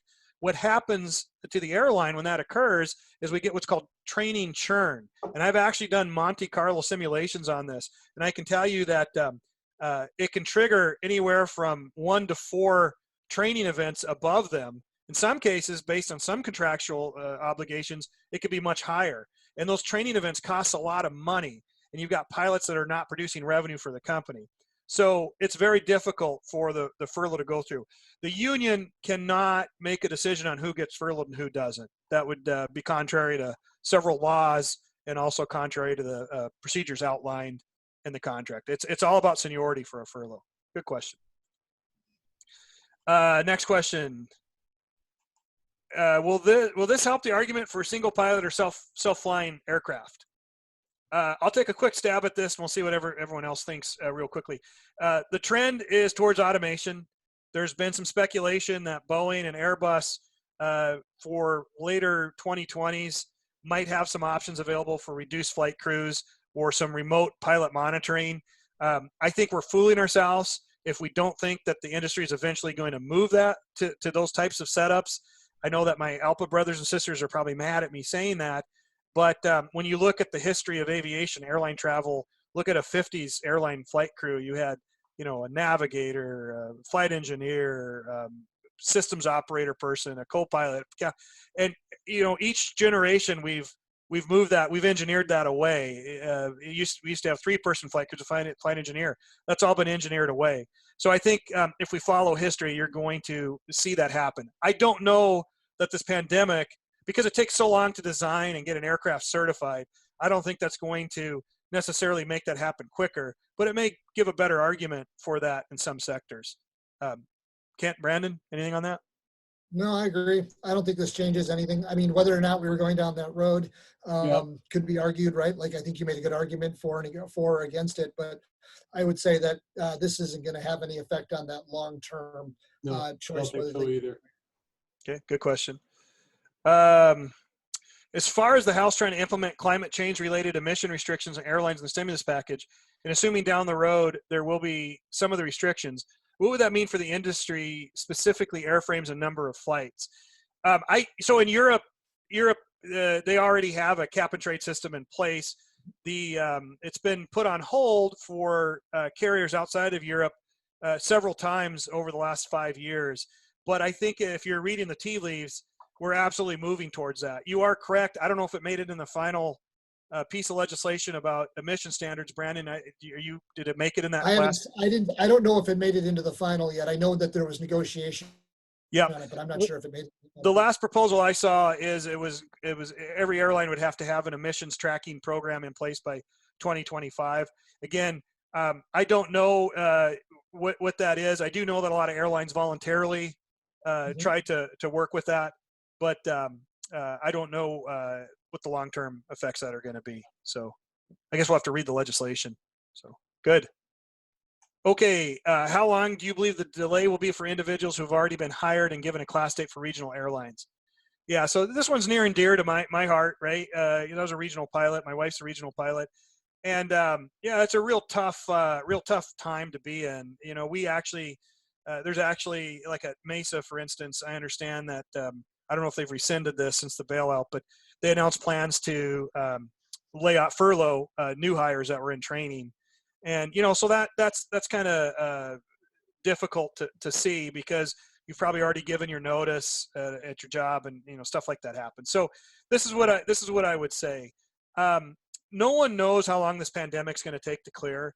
But when we look at epidemiological models, some models have it going. The worst models I've seen that have been published in journals have this going through the end of summer. So that's like worst case scenario for the pandemic. There are some models that have this a little shorter time frame where we plateau the curve sometime in April. There was a Stanford epidemiologist that just came out the other day who won the Nobel Prize in 2013. And he predicted, and I really look for this because, as you can tell, we really like forecasting here.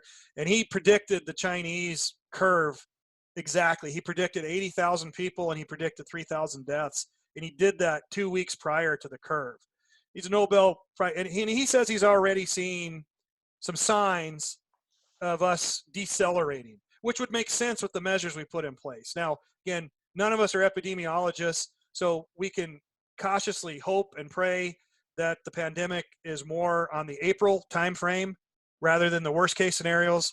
But if you plan for the worst case scenarios, you're going to be looking at summer with the possibility of a return COVID possibly in the winter of next year. That'd be worst case scenario.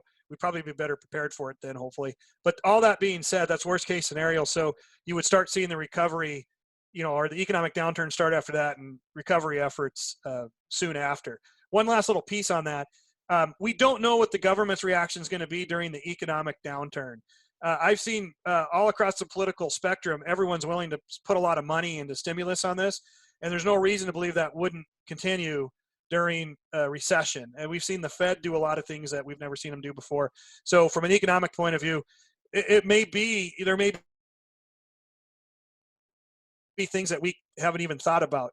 Maybe some of these antivirals come in and save the day for us. We should start getting some of those results here pretty soon as well. So all of those things being on there, I would plan for a class date to probably be delayed for a minimum of 90 days, and maybe for a maximum towards Christmas is probably what I would mentally prepare myself towards. I don't know if anyone has anything else to add to that. Reasonable. Yeah. Okay, we just have 2 more questions left. What are some feasible scenarios that would seriously harm the long-term outlook for the aviation industry? Well, clearly, I had not foreseen the pandemic having this kind of an effect. In my classes, when we talked about how could this, because we used to talk about how could this stuff change overnight. Well, I always envisioned a war, because a war would be another thing. Let's say North Korea and South Korea, God forbid, by the way, but North Korea and South Korea flare up. That would have this similar type, in my opinion, a similar type of an effect, and it would be quick and it would drastically change things. And so something like that, some type of instability like that, those types of things. But I will tell you, my belief is the long-term fundamentals are still strong for the industry. Brandon, Kent? Agreed. I don't think this, I think in the end, the industry is strong, and I think the industry is resilient and it will come back. Okay, I agree. All right, last question. As far as I'm going to give this one to Brandon. As far as, and Kent, you'll have some opinions too, I'm sure. As far as forecasting the value of stock prices for the airlines, do you see the price in stock continuing to drop like it did in the 2008 crisis?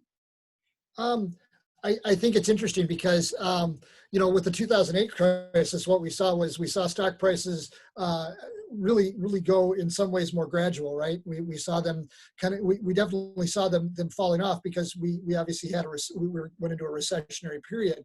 But you think about what had preceded that, right? We had airline bankruptcies before that.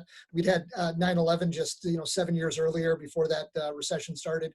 We were already in economic times that were kind of tough. So realistically, the stock prices had obviously the stock had gone away during the bankruptcies on a lot of airlines and then been reissued. And once it was reissued, it just kind of did a gradual downturn.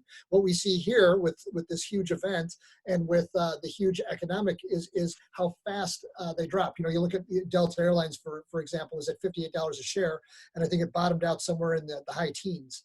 I can't see, when you look at the value of airlines and what they've got, even with the capacity cuts, I can't see the airline stocks going a ton lower than where they've been at now. I think that it was a shock value, and I think that shock value is already hit. It'd be tough to really shock the markets more than you've shocked them now. So I don't see stock prices really going that low again, or lower than that. I see a slow rebound on stock prices with airline stocks. Kent, anything to add?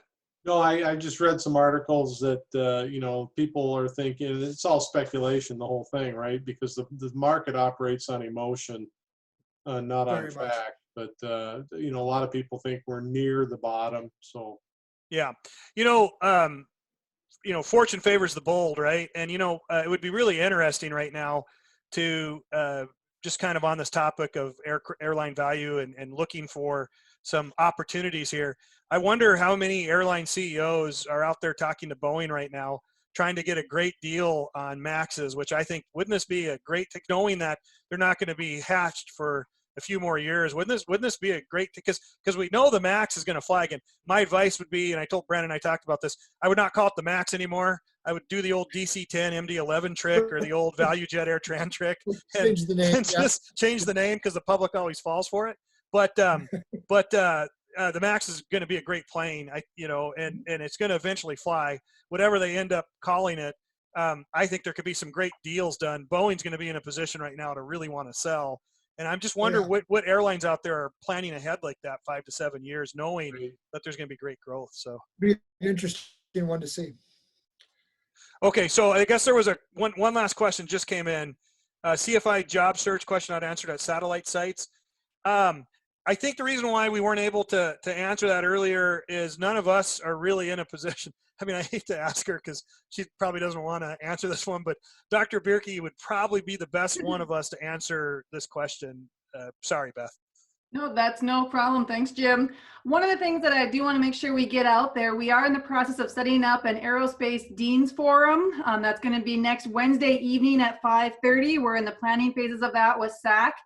We will have individuals like the Chief Flight Instructor, the Director of Ops, the Chair of the Aviation Program, our Chief Ground Instructor. We're all preparing that forum together, and that'll be a much better place to answer a lot of these kind of individual and these flight operations related questions. So again, we're not trying to not answer them here. We're just going to have more answers by this time next week, Wednesday night, and have the right group of panel there. So it'll be a similar format as we're seeing here. Watch your emails. We haven't quite set up the webinar link yet, but expect to see that coming out in email on our blog. And then again, if you can give us questions in advance, we'll prepare those as well. But we're finding that this forum works well, so we look forward to connecting with the students on all of those UND aviation specific questions next Wednesday night. Thanks. That's great. And it looks like we answered 63 questions. So that's good. We'll record this. So anyone that wants to review this, they can certainly take a look at that. The other thing I want to just offer, and this goes on behalf of the entire faculty, but if you have individual questions, feel free to reach out to any of us. For those of you that are current students here, feel free to reach out to your academic advisor, Starfish or email. Most of us are using Starfish, but email will also work. And it's a good time to spend some time working out on your individual plans. Still a lot of questions remain to be answered, but I will tell you, I think there's lots of good signs of hope. This pandemic, we're just going to ride through it and hope everyone stays safe and healthy. Remember, follow CDC guidelines. And I can assure you that I speak for everyone at UND Aerospace that we're never going to do anything that places any kind of unnecessary risk. And so when we open, we'll do it right. And the flight ops piece. And when we go back to brick and mortar, we'll do that. The president of our university is a medical doctor and a pilot. So we're pretty fortunate that we have someone with that type of expertise, I think, that can come in and understand our issues, but also understand other parts of it. So all of that being said, lots of signs of hope. Hang in there. Take care of yourself. And Kent or Brandon, any final comments you'd like to say? Thanks for attending. Yeah, thanks for attending. I forgot to just mention one other thing. Next week we have, let me just put the picture up here super quick. Sorry, bear with me. Okay, hopefully everyone sees that. So next week is a continuation of our aviation industry speaker series. So it'll be Thursday, April 2nd. These are all alum of our program, but they're very close alum to our program. They very much look after our program, and they'll be able to answer your questions. Karen Ruth left here in '82, and she's been through all kinds of tumultuous pieces with the airline industry. Jared is a little more recent, and we have Dave in the middle, but all of them are going to be able to answer a lot of your questions that I'm sure you'll all have. So, okay. So with that, I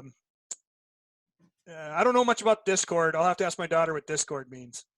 Is that some kind of chat device? Sorry, did I make it get an okay boomer now? Anyway, so another question came up about, is there a aviation chat in Discord? I'm going to leave that to our social media folks to answer. I don't know anything about it. Kent's kind of in Discord sometimes, but that's not the app. Okay. All right. Thank you for coming, everyone, and feel free to reach out with any questions that weren't answered today. Thank you for coming. Take care, everyone.